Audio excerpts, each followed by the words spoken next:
I'm Julie Stoutlin, and this is Forum Daily for Wednesday, January 28th.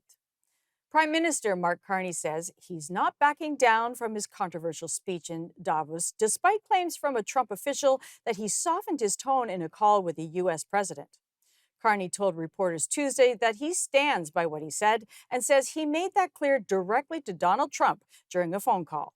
As I said, first off, the president called me yesterday. We had a very good conversation on a wide range of subjects, ranging from situation in Ukraine, Venezuela, Arctic security.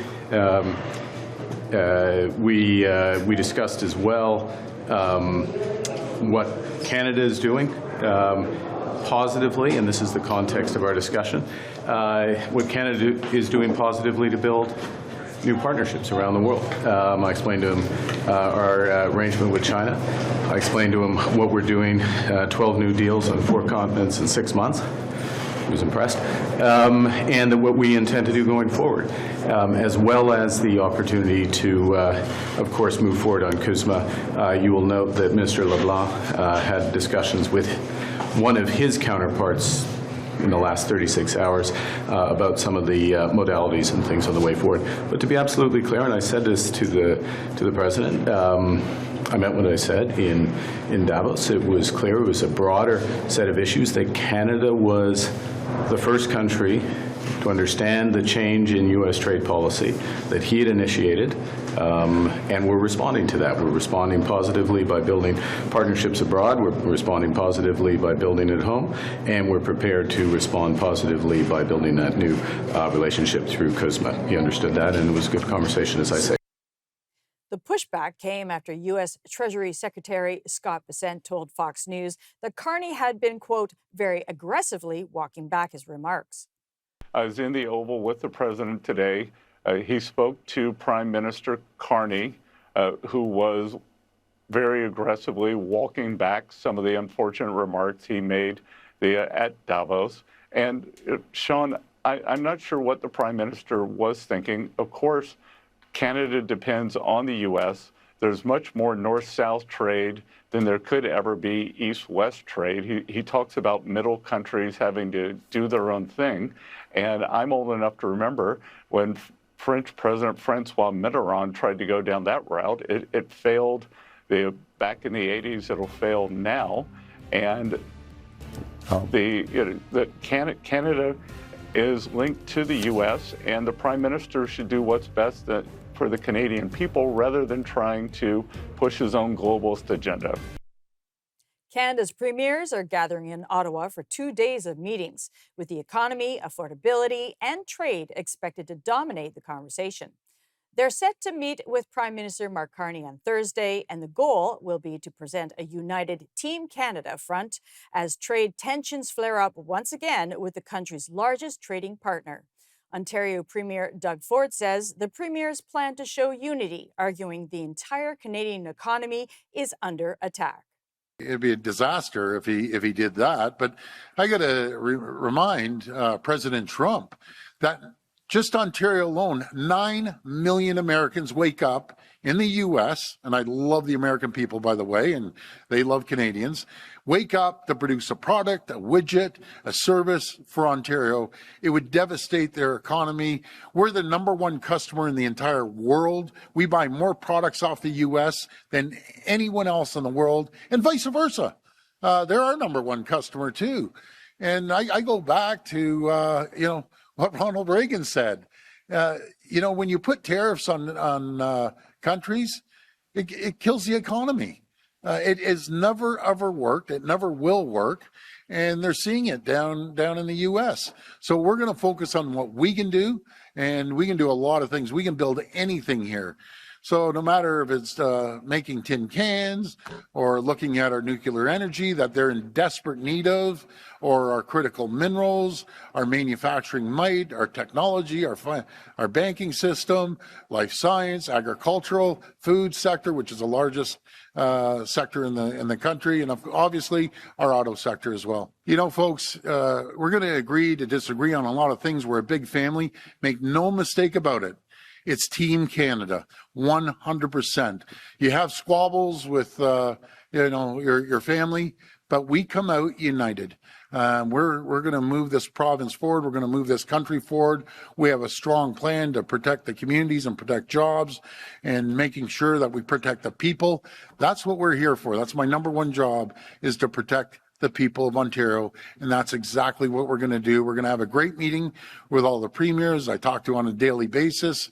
We're going up to Ottawa on Wednesday and Thursday, and we're united.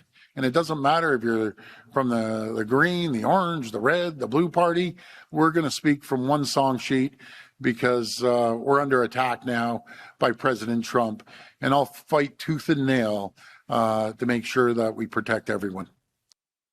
Prime Minister Mark Carney met with Nunavut Premier John Mayne in Ottawa Tuesday afternoon, saying the two have plenty of work ahead together, including on housing, energy, and getting major projects off the ground.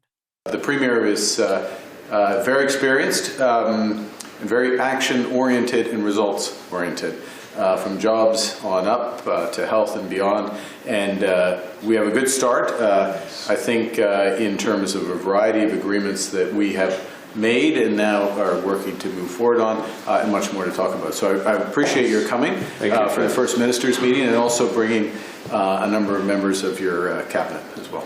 Yeah, appreciate that, Prime Minister. Thank you. We have the entire Nunavut cabinet here in Ottawa this week.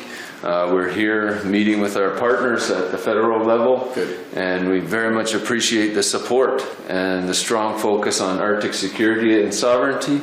Coming from Nunavut, that's music to our ears. And so we're looking forward to the work ahead. We have a lot to do, and we're going to try and move as fast as we can together. Very good. Leaders of the European Union and India have announced a sweeping new trade deal, ending nearly 20 years of on and off negotiations that picked up urgency in recent months after U.S. President Donald Trump imposed steep tariffs. Indian Prime Minister Narendra Modi and European Commission President Ursula von der Leyen called it the mother of all deals. Prime Minister Modi, dear friend, 1 year ago the full College of Commissioners came to India. You mentioned it. And this is also a very special memory for me. It showed the seriousness of our intent and the strength of our commitment. Today we reap the fruits of that commitment with our historic summit. And let me start with trade. Prime Minister, distinguished friend, we did it. We delivered the mother of all deals. The deal will cut tariffs on nearly 97% of European goods imported into India and is expected to double EU exports to the South Asian country by 2032. Finally, Prime Minister dear Narendra, we both know our greatest wealth are our people. That is why I'm so glad that we are signing an agreement on mobility. We will facilitate the movement of students, researchers, seasonal and highly skilled workers. And this is also why we are launching the first EU legal gateway office in India. It will be a one-stop hub to support Indian talent moving to Europe in full alignment with EU member states' needs and policies. This is good for our economies. This is good for the friendship between our people. And this openness benefits us all. As we conclude this 16th summit, let me reflect on another event of deep meaning. 2 weeks ago, India marked Makar Sankranti. It's the beginning of Uttarayan, the sun's northward journey. From darkness to light, from stillness to growth, from what was to what can be. And that is what makes our summit so unique and timely. The time is right for renewal, for fresh momentum, and for opening a new chapter in EU-India friendship. And this is exactly what we have achieved together today. Thank you very much. Keir Starmer is in Beijing, becoming the first British Prime Minister to visit China since 2018. He's set to meet President Xi Jinping on Thursday. About 60 British business and cultural leaders are traveling with him. The trip is a key moment in the government's push to reboot the UK's relationship with China. When asked if the Prime Minister would raise human rights abuses with the President, Downing Street said he would raise challenging issues where interests and values differ. During a town hall in Minneapolis on Tuesday, a man charged the podium where Ilhan Omar was giving remarks, appeared to squirt a liquid at her, and was then tackled to the ground by a security guard after a brief struggle. ICE cannot be reformed. It cannot be rehabilitated. We must abolish ICE for good.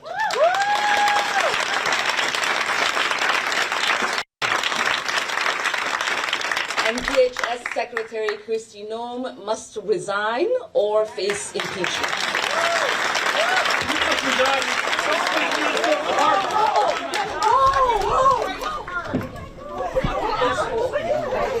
I don't know.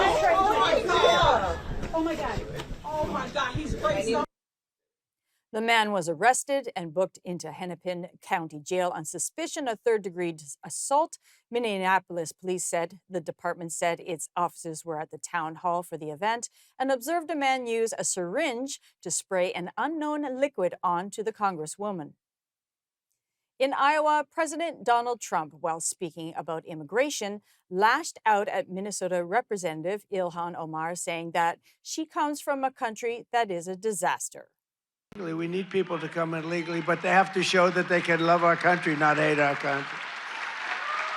They have to show that they're not going to blow up our shopping centers, blow up our farms, kill people.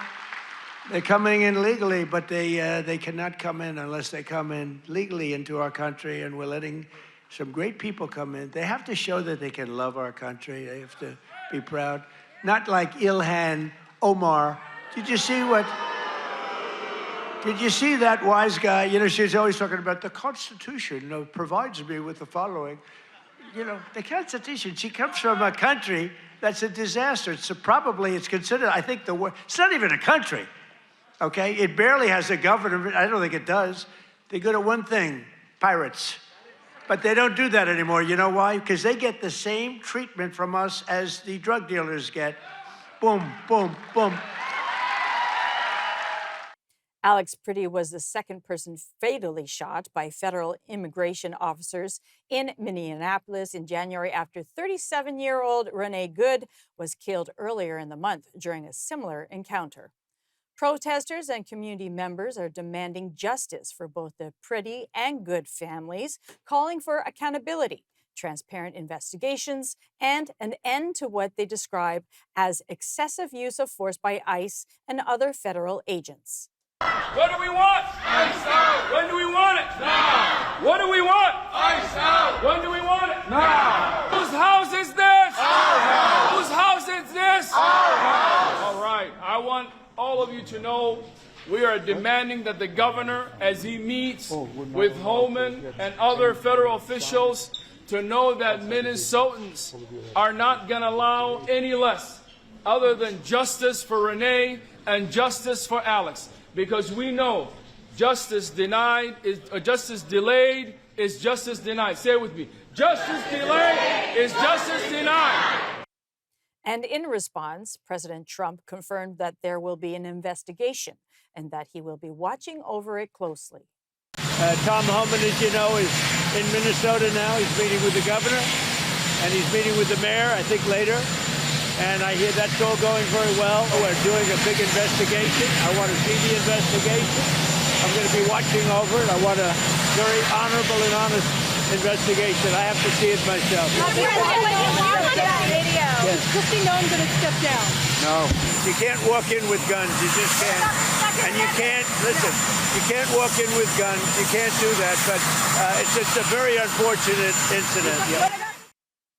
Premier Doug Ford is now publicly distancing himself from a controversial deal involving an Ontario-based company selling armored vehicles to U.S. immigration enforcement.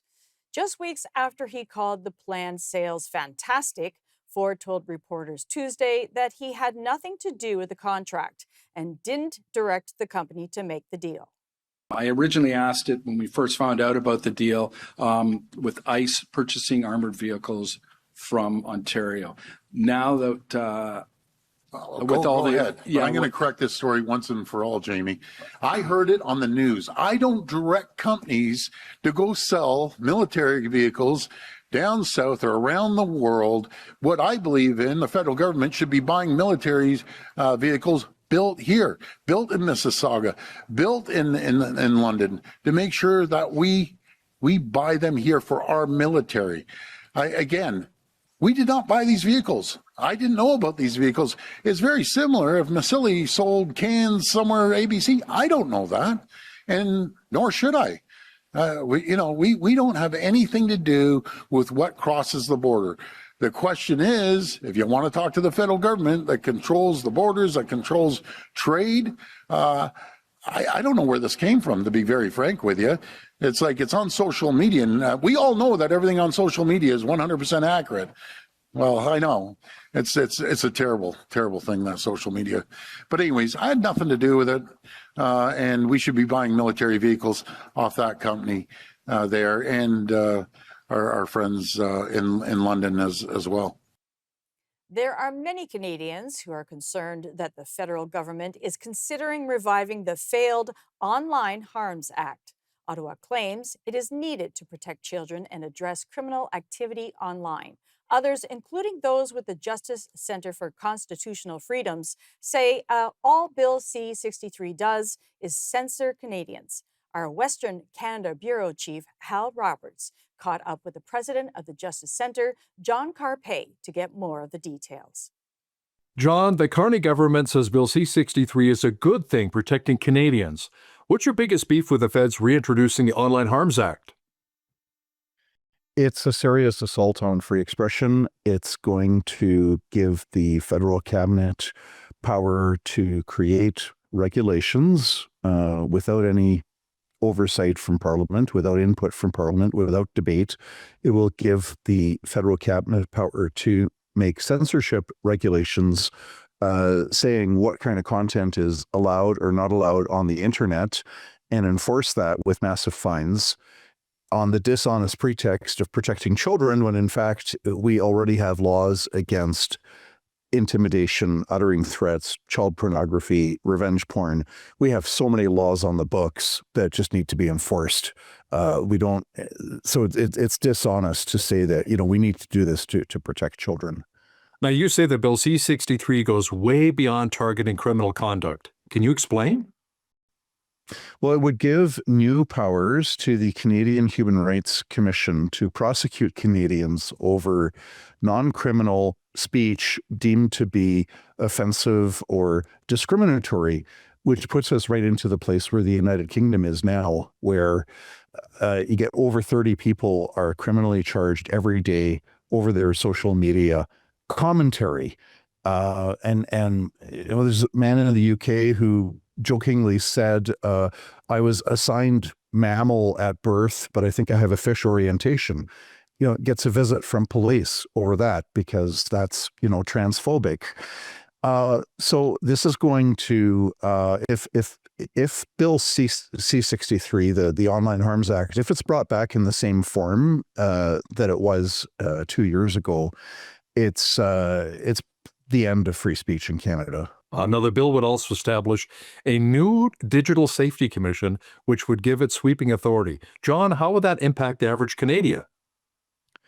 Well, hundreds of new bureaucrats would be hired to monitor websites and to go after, threaten servers, the internet providers, and say, you've got to take this down. So in a way, and they will impose massive fines, like millions of dollars for larger companies that the companies will have to pay. So the Digital Safety Commission is going to create this fear, and you're going to see the private companies doing the government's dirty work and removing posts because they don't want to face a multi-million-dollar fine. And it's hundreds more bureaucrats being hired to police what Canadians are saying on social media and on the internet generally. When again, it seems that we don't have enough law enforcement to enforce the criminal code with all the existing things that are illegal, right? And yet we're putting resources into policing the speech of Canadians. Now, if viewers want to know more about your campaign, where should they go? So the Justice Center for Constitutional Freedoms, jccf.ca, Justice Center Constitutional Freedoms, we have on our website a mechanism for people to write a letter to their member of parliament, and it's kind of a click, click, click, and it goes to your MP and says, do not reintroduce the Online Harms Act. So we're hoping that kind of citizen activism is going to make an impact. It did make an impact some time ago against the government's Bill C-2, the Strong Borders Act, which had horrible provisions. And there was so much public outcry that the government backed off. John Carpe, president of the Justice Center for Constitutional Freedoms, thanks so much for your time. Thanks for having me on your show. Welcome back. Our anchor, Teresa Skubik, sat down with our contributor, David Clement, to break down Canada's housing crisis. All yours, Teresa. Canada's housing crisis has reached a breaking point. A new analysis reveals just how impossible homeownership has become for average Canadians, and the numbers are staggering. In Vancouver, even if a household saves an ambitious 25% of their income every month, it would take 18 years to afford a down payment. In Toronto, 17 years. That's not to buy the home, just to save for the down payment. The authors argue that decades of red tape, municipal fees, and restrictive zoning have created this crisis. And in the Greater Toronto Area alone, government charges add over $116,000 to each new home. In Vancouver, regulatory barriers have added $1.3 million to single-family home prices over the past decade, with Canada facing a shortage of over 300,000 homes this year. The question isn't just who can afford to buy, it's whether the market will ever build enough supply to meet demand. Joining us now is one of the authors of the report, our contributor, David Clement from the Consumer Choice Centre. Now, David, can you walk us through the numbers and how you got to them? Yeah, so for a lot of the affordability metrics, they look at what you would need to save to legally qualify, right? Because there are down payment rules. So it's all about, okay, can I save enough to qualify for the mortgage? But very little of that analysis included, well, what is the mortgage payment with that level of down payment? And so what we did is we took the average earnings for a single worker or a household in 20 plus Canadian cities and all of the provinces, and looked at if someone saved 25% of their disposable income, which is incredibly aggressive, how long would it take for them to have a down payment where the mortgage was less than 60% of their take-home pay? And 60% is like the danger zone, right? If shelter costs 60%, you're a job loss, interruption, or a major bill away from not making ends meet. And the figures, if we look at for an individual, which is where they're really scary. So in a city like Vancouver, it would take 44 years for the average worker to buy the average house and have a mortgage less than 60% of their disposable income. In Toronto, it's 44 years. In Halifax, it's 17. In Ottawa, it's 16. Even in Montreal, who's historically done better, it's still 8. If you look at household, it does get better because we're talking about 2 incomes, which is a benefit. But as you mentioned, 18 in Vancouver, 17 in Toronto, those are astronomical. That should be, if you go back to the individual, 44 years from when you enter the workforce should be when you're considering retirement, not when you're financially able to afford a home. And so think about how dwarfed and warped that is in the context of what is remotely feasible. So the prospects for young people right now are just so incredibly bleak, because if you're making a modest income, the real estate market is completely out of touch with reality. And what would you say some of the root causes are of the problem? Well, so restrictive zoning is one. Those are land use rules that tell landowners what they can and can't build on their property. You also have municipal development charges. Those add a significant burden to the overall cost. You have the fact that the federal government charges GST. There's a long list of, some of it is red tape, some of it is taxes. There are also input costs, which inflate prices and things like that. So it's a long list, but they're generally very solvable problems if we actually do what we need to do and care seriously about fixing the problem. And you mentioned development charges that cities add on, Mm-hmm. but aren't those used just to build on new infrastructure? They're supposed to be, right? They're supposed to be, if we're building a new development, we have to build roads and sewers and water connections and all of those things, potentially schools, totally understand. But what's happened now is cities have used that money, because it's a lot of money. They've used that money to fund all sorts of different things outside of that very narrow bucket. And so they've taken their cash cow and held on to it and used it to fund other things that are not the purpose of development charges. And that needs to stop. That is somewhere where provincial governments likely have to step in and say, okay, we're going to axe development charges and we'll just write you a check for what you need. So there's no more funny business in the housing market. Or you could go the opposite way and say, hey, you have to stop behaving in this way. Otherwise, we're going to limit funding, use more of a stick rather than a carrot, in order to get this under control. Because what you have now, the current setup, is existing property owners have very low property tax rates, and municipalities don't want to increase those rates. So they front load all of the costs onto new buyers and new development to keep those existing property taxes low. And that's where you get this really uncomfortable balance between the haves and the have-nots. And on zoning, Edmonton has recently pushed forward with zoning reform, but there was a lot of local pushback. What's your response to those who don't want higher density in their communities?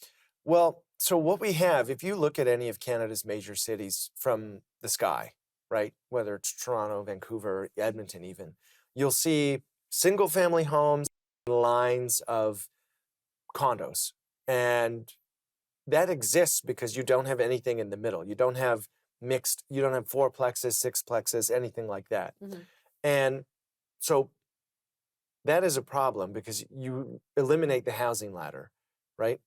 700 square foot, 1.5 bedroom condo is not a place where you generally build a family. It becomes too small very quick. But there's nothing in the middle to move into. And the single family home is out of reach. It's not possible. And so if you care about your neighbors and the ability for people to prosper, then you have to give up your grievances on density in your neighborhood. But there's a more fundamental issue here. You don't own that property. There has to be a limit to what our neighbors can complain about what we can do with our own land and what they're allowed to stop. And I get that they may not like it, but it's not your property. It's somebody else's. And when they own it, they get to make that call for themselves. And in this instance, they would be making a call to build more kind of what I call gentle density, those 4 and 6 plexes. Historically, actually, the reason why Montreal is more affordable than other cities is because in the 70s and 80s, they built a lot of this stuff.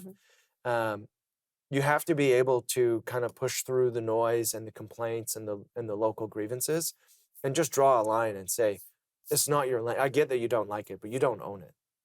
And what do you make of the federal government's plan to solve the problem with Build Canada Homes? Well, it's not particularly effective. It's a lot of bureaucracy. I think the projection from the PBO was to build something around 26,000 homes. But when we're short 300,000 and housing starts are collapsing in Ontario, which is the most populous province, that's a dent in the bucket. That's nothing. That is not the type of fundamental shift or change required to fix the problem. And so I actually don't think that more bureaucracy, it sounds nice, right? Because it sounds like the government is trying to seriously tackle a problem, but it doesn't really do anything about development charges. It doesn't really do anything about zoning reform. It doesn't tackle the root causes of the problem. And it very marginally increases supply, and many would argue at a ridiculous cost because it's a very bloated program, and to build 26,000 homes isn't really going to accomplish much. And what would you say the consequences are of homes being so unaffordable? Well, it's the housing theory of everything. So disposable income and savings evaporate because you're spending so much on rent or your mortgage. Family formation, right? Why are families starting later historically now than they did even just 20 years ago? Well, it's because people can't afford to have a child or it doesn't feasibly work in their current living situation, and they can't afford to move. Or they have one kid and their house isn't big enough for two, so they delay having a second child for the sole reason of they can't move. They can't afford the next step in the housing ladder. So disposable income, savings, what people spend on everything from restaurants to tourism is all impacted by the fact that Canadians are spending so much on housing and are so stuck in whatever their current situation is, that if you were to solve this problem, you would unlock an immense amount of economic activity and prosperity, because that savings would either be invested, it could be turned into other uses, it could be used on recreation. You could have people forming families when they want to, rather than when they feel like they can reasonably afford to. The prospects there are immense. It's very, very widespread in terms of what the economic benefits here would be. Well, David, thank you so much for the time. As always, we appreciate it. Thank you. Marineland has a solid plan to move Canada's last remaining captive whales and dolphins to several parks in the United States, Fisheries Minister Joanne Thompson said Tuesday. On Monday, the minister conditionally approved the shuttered Niagara Falls, Ontario theme park's application to export its 30 belugas and 4 dolphins south of the border. Marineland is in talks with Shed Aquarium in Chicago, Georgia Aquarium in Atlanta, Mystic Aquarium in Connecticut, and SeaWorld, which has several U.S. locations. A federal court has put the brakes on a government order that would have forced TikTok to wind down its Canadian operations. That means the company can keep its offices open for now, while the industry minister takes another look at the file. The Liberal government ordered TikTok to close its Canadian offices in 2024 over national security concerns, though the app itself was never banned. On Wednesday, a federal judge set that order aside and asked Industry Minister Melanie Joly to conduct a new review. Our anchor Teresa Skubik sat down with Yael Elsawski to discuss what this federal court decision means right now for TikTok Canada and what will or will not change in the immediate term. Basically, it means that TikTok Canada can just keep on going on. There's not really going to be any substantive change. We knew that there was not a ban on the app. This was mostly looking at whether the entity itself can operate in Canada. And really what I think the global consensus is that we'll follow the United States. That's what the early onset of this deal and this sort of order was. And now that the United States has effectively struck a deal to have its own version of TikTok operate on its shores, Canada is sort of following suit. It will not apply this ban that they originally sought in 2024. So if you're a user of the TikTok app, if you're someone who follows TikTok, just know that basically now nothing will change and we'll just keep on keeping on. Yael also unpacked why the judge chose to set aside the shutdown order rather than uphold it. I think really you just had the government who wasn't even supporting this anymore, so they didn't even need to pry into the various arguments or look at some of the legal repercussions. They just knew that the government did not support this, and the government said so in its own filing. So, and effectively, the judge is just following what the government itself wanted to do. So it's not putting the government in itself, in a very prickly space. They're not going to have to answer any additional questions. Essentially, the two branches of the government have effectively agreed that this won't be an issue anymore. We discussed the national security concerns the government raised about TikTok Canada's operations in the first place. Yeah, those national security risks are still going to be there. Obviously, you have a lot of the servers that are connecting Canadians to their TikTok app are still based in many parts of mainland China. You have many services that are being used everywhere. There's no specific deal that provides any kind of shield to the brand new TikTok US entity.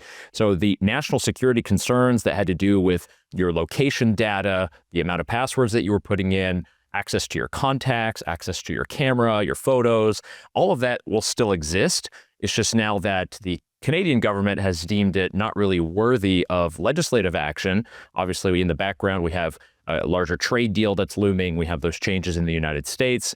While those national security concerns still exist, it seems the Canadian government has looked elsewhere for now. With more than 14 million Canadians using the platform, Yael touched on if and how public interest should factor into decisions like this. I think there should be a lot more information and transparency. And effectively, that is something that the Trump administration in the United States asked for, is to have not only transparency of where this data is going, but to know who owns that data. And that's why they struck a specific deal that would actually allow those algorithms, those servers to be hosted in the United States, where there's at least some modicum of control. In Canada, it would be great to have that same level of transparency. I think we ask that of any different tech company that's offering services. Consumers have to be protected. We have to know exactly what is being collected and when. Unfortunately, right now, under the current regime and the current laws, we're not really going to have that. And right now, it's politically expedient to put this on the back burner, but this is going to exist with a whole host of apps and services. So I hope the government can at least stay attuned to that. The court has sent the file back to Industry Minister Melanie Joly, and we discussed what that review process is likely to involve. If they were to review it now, I think it would be looking at how the various algorithm has changed. I think they're going to definitely look to the United States. What was the structure that they've done there? Has TikTok implemented any changes when it comes to servers or who can access data? If it's just the TikTok employees that are located in Canada, or is it also ByteDance employees who might be located in mainland China? So any effective review of the app, of the conditions, it's really just to see if TikTok has updated anything, if anything has changed, and perhaps if the United States and their model might be something we could maybe implement in Canada as well. Yael put the case into context and laid out what it says about how Canada is approaching foreign tech companies and national security more broadly. Well, we're of two minds because on the one hand, Canada's following through with what the United States has done with TikTok and many other digital services. On the other hand, we know that trade is a big deal. Mark Carney has stated he's looking elsewhere for trade deals, for ongoing negotiations, and this might have been some kind of olive branch to many of the reciprocal trade leaders in China to say that, look, we're trying to advance our relationship. So I think that's definitely something we're learning. They're not that they're playing hardball, but they're willing to let certain things that used to be a priority slide in order to kind of go with the flow of how things are trading and changing right now in the 21st century, and specifically the relationship of Canada to the United States and then to the host of allies abroad.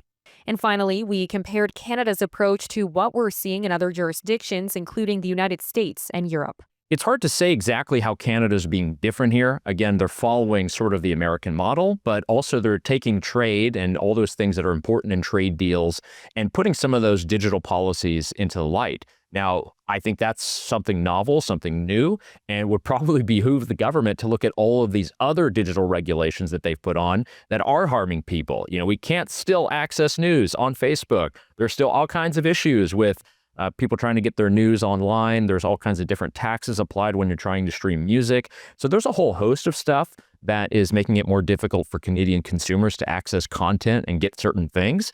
I think if this example of TikTok and how this new deal is going, it could be good news for Canadian consumers. But again, we have to hold the government's feet to the fire and make sure that we can still access this stuff. There can be the important necessary legal changes or whether it be a trade deal.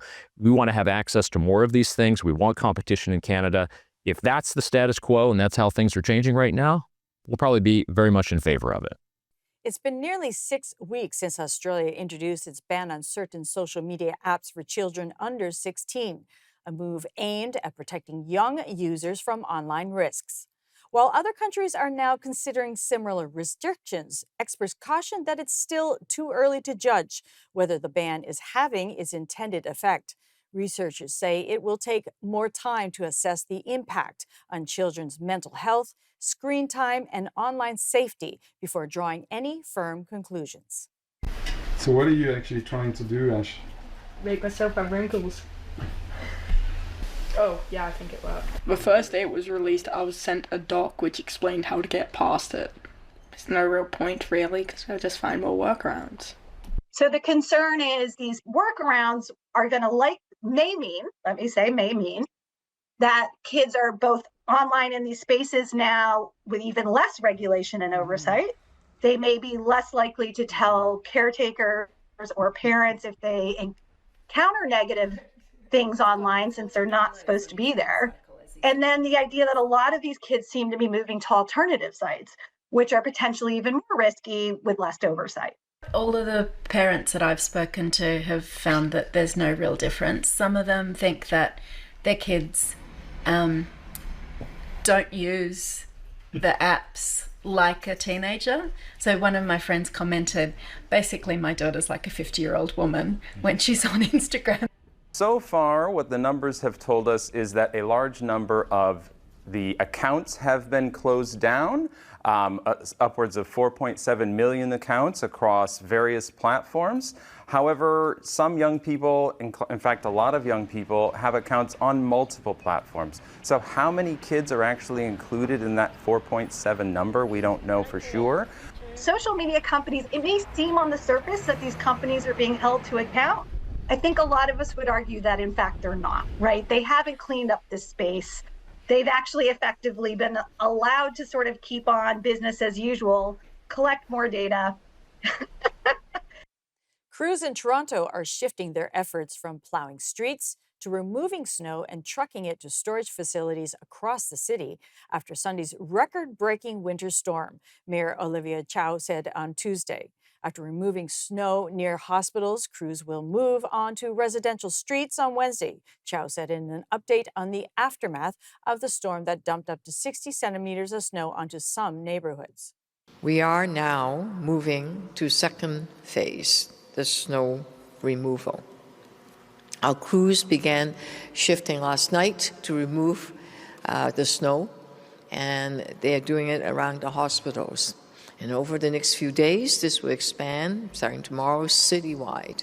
Crews will be going street by street, informing residents when the snow removal will happen on their block.